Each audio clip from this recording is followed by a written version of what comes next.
Bonjour à tous, bienvenue dans cette vidéo, une vidéo un peu particulière par rapport à ce que j'avais l'habitude de faire.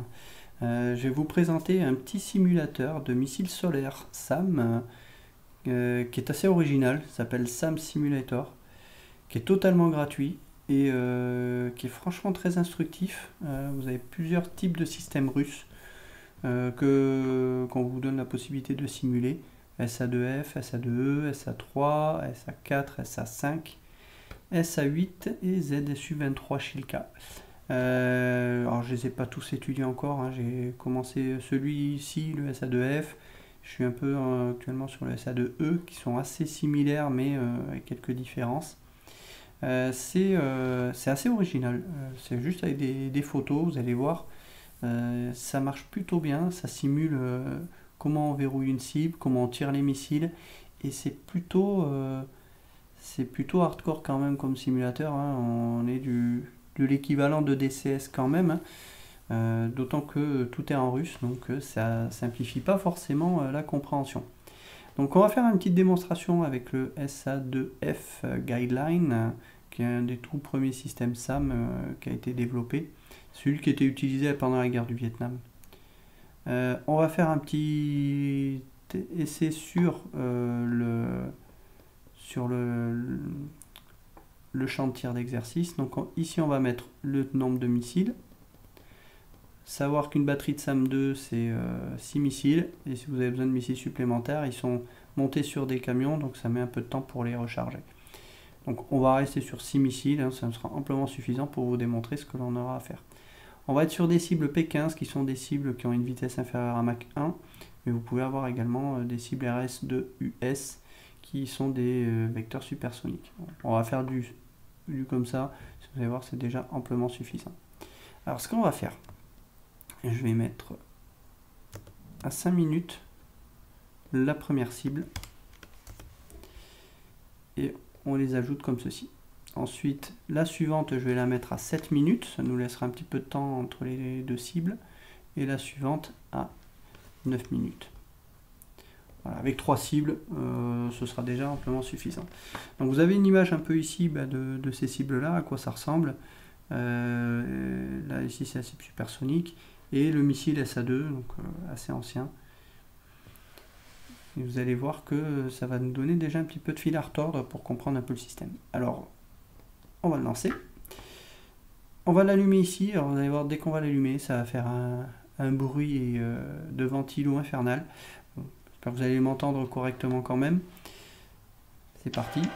Voilà. Donc c'est un peu bruyant comme système, hein. On va parler un peu plus fort. Donc on a allumé le système. Ensuite on va allumer l'émission de l'antenne. Le radar il émet. Et on va s'atteler maintenant à commuter l'antenne avec les indicateurs. Donc on va se mettre sur la touche Z pour passer là-dessus.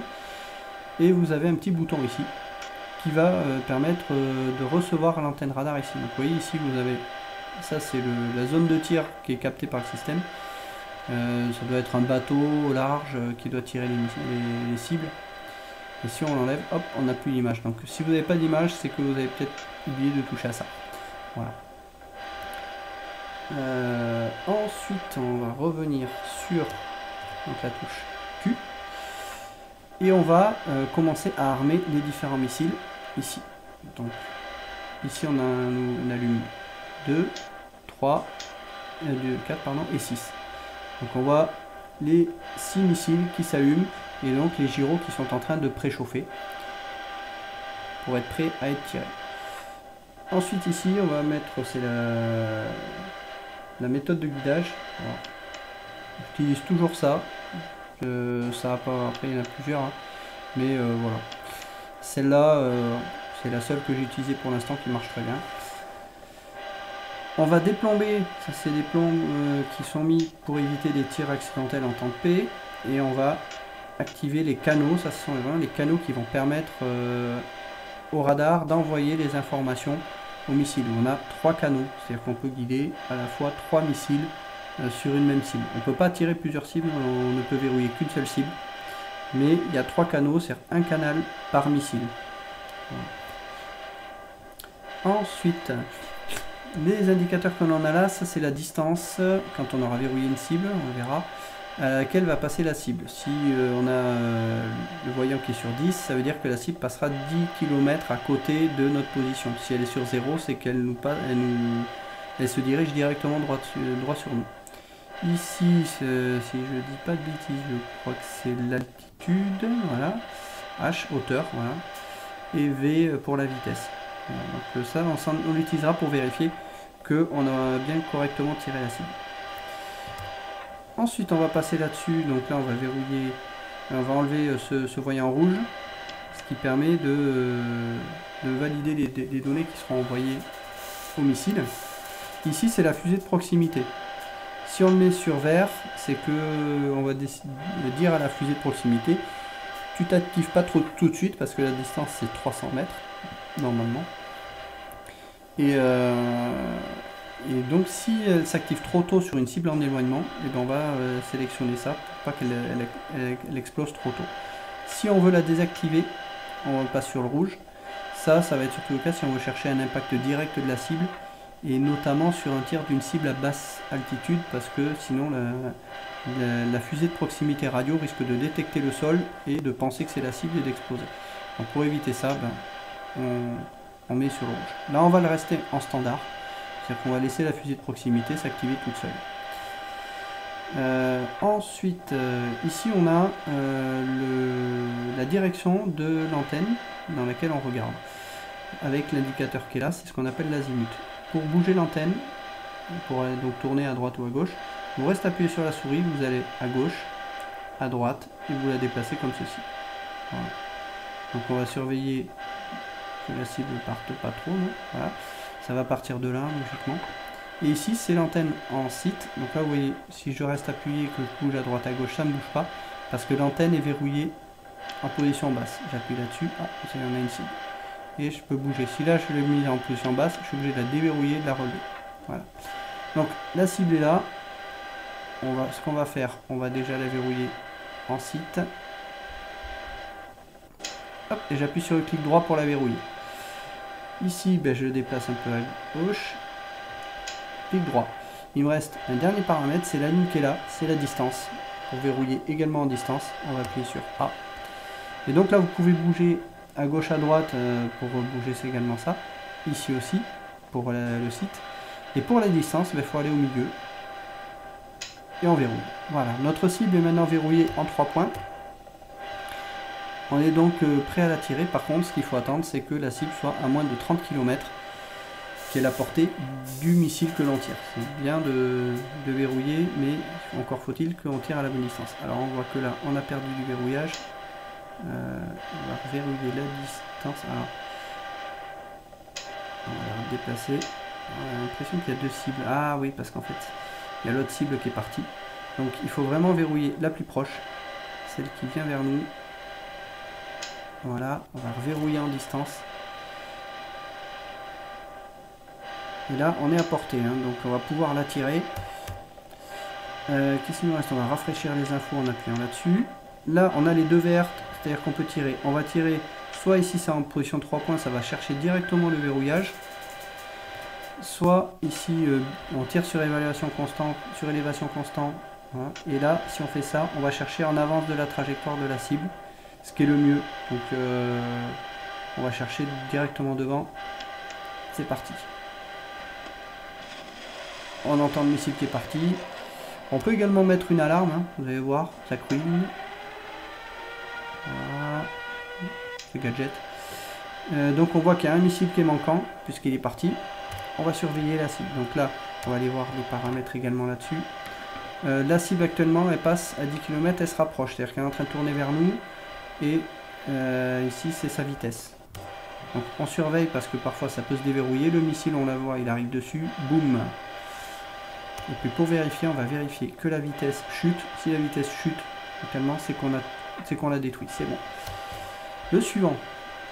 On va aller voir avec le radar Spoonrest. Voilà. Où elle est. On ne détecte pas. Est-ce qu'elle est passée? On la voit pas. Pourquoi? Il n'y a pas encore d'autres cibles qui sont parties. remonter en déverrouille l'antenne. On va la remonter un peu. On va la remettre en direction. On balaye. Ah, ça y est, on les voit. Ah, on va revenir. Là, hop. On va aller la verrouiller avec le site. Voilà, hop. Donc on va verrouiller la plus proche. Ah, il est passé où? On va la verrouiller là. Là, voilà. Ça y est, on l'a retrouvé. Voilà. En distance.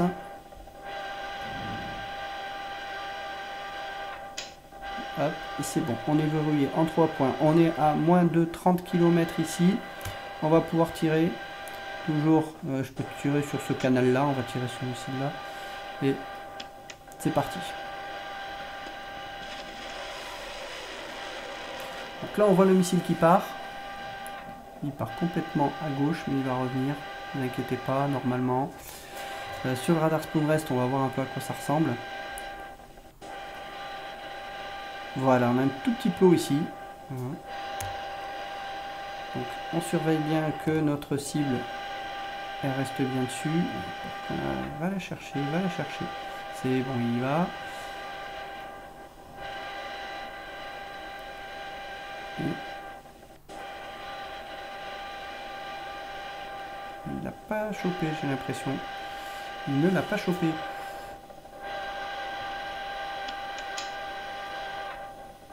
Il est là, on va le retirer. Ah, bien là. Hop, faut le reverrouiller. On le reverrouille. Voilà. Et en distance aussi, alors on va le faire vite là parce qu'il est pas loin. Voilà. Et vite on va le tirer.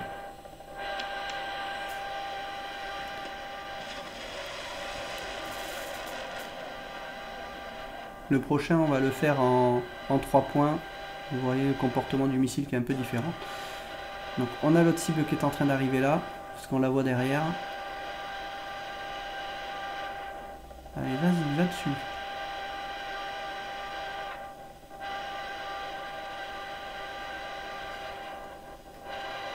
Il a tapé un peu à côté, j'ai pas l'impression. On va voir ce que ça donne.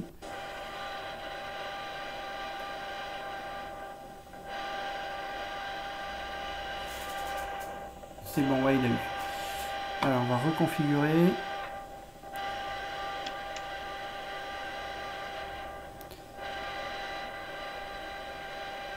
Voilà, alors attention parce que... Voilà, il est là. Hop, je vais aller trop loin. Voilà, il est là. On va le verrouiller en site d'abord. Ici, on va le verrouiller en azimut, en distance. Voilà. Et on est à moins de 30 km. On va pouvoir le tirer. Cette fois, je vais le mettre à droite. On va tirer sur en 3 points. C'est-à-dire que le missile il va chercher le point d'intersection de nos 3 guidages. C'est parti. Je vais mettre là-dessus. Puisqu'on n'a plus de missile ici. C'est parti.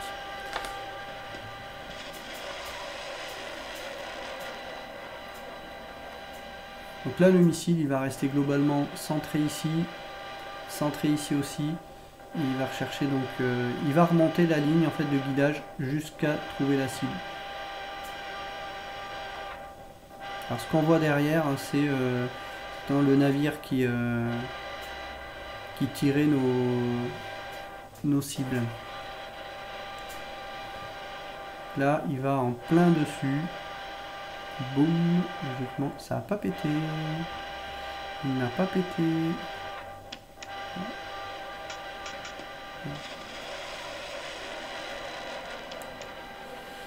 Il n'a pas explosé visiblement. Sinon on aurait vu une tache radar qui aurait grossi.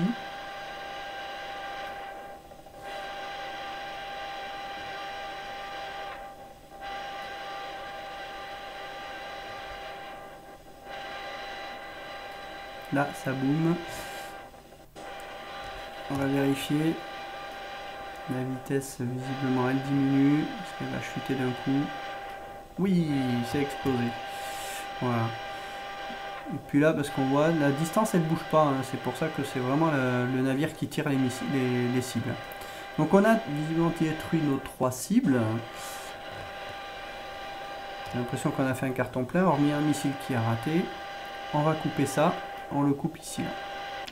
Ah, ça fait du bien quand ça s'arrête.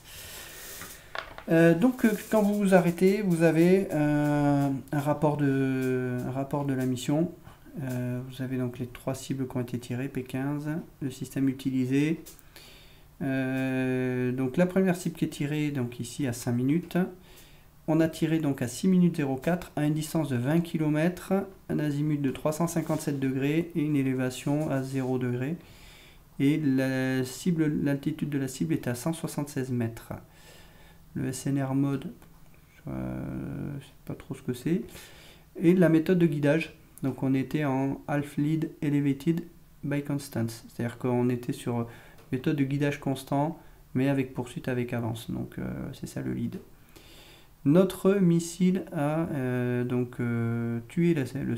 été tué par le SAM, donc la cible a été tuée par le SAM, et c'est passé à une miss distance de 51 mètres, donc ça a été suffisant pour la détruire. Ensuite, la deuxième cible a été lâchée donc à 7 minutes, comme on avait rentré. On a tiré sur notre channel 2, donc celui du milieu, hein, quand on a tiré. On est parti sur élévation constante, puisqu'on était sur la position au milieu du bouton. Et on l'a raté, donc on n'a pas le miss distance, justement. Je ne sais pas pourquoi il n'a pas explosé, alors qu'il était en plein dessus, mais il n'a pas explosé. Et donc on a tiré un deuxième missile. Là on est donc toujours en half lead distance, ouais. Donc ouais, on était bouton à gauche, pardon. Notre cible est partie entre temps et notre missile a détruit la cible à une distance de 86 mètres. On a ensuite déverrouillé la dernière cible. On a tiré en 3 points, il a raté. Ah non, c'est celui-là qui n'avait pas explosé. Celui-là n'avait pas explosé. On a donc tiré un deuxième missile qui est passé à 87 mètres et qui a détruit la cible.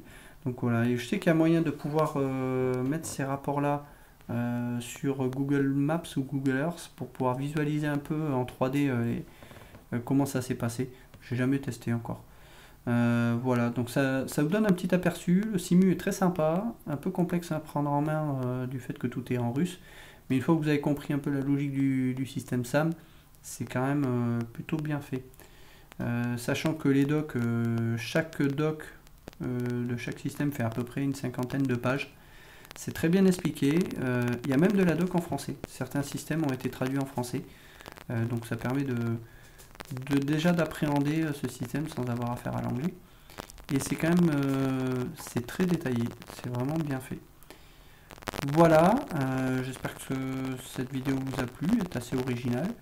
C'est très instructif quand on fait du DCS ou du Falcon 4 BMS, de comprendre un peu comment ces systèmes fonctionnent. Vous avez même la possibilité de simuler des cibles qui sont équipées de brouilleurs et de tirer sur un brouilleur. Là aussi, vous avez une méthode de guidage qu'il faut connaître. Il y a des boutons à mettre dans certaines positions, de façon à se guider sur le brouilleur, à déterminer la distance. Là aussi, c'est pareil, il y a une petite méthode. Mais c'est quand même très réaliste et très proche de ce qui devait être utilisé pour utiliser ces systèmes-là. Je vous dis à très bientôt.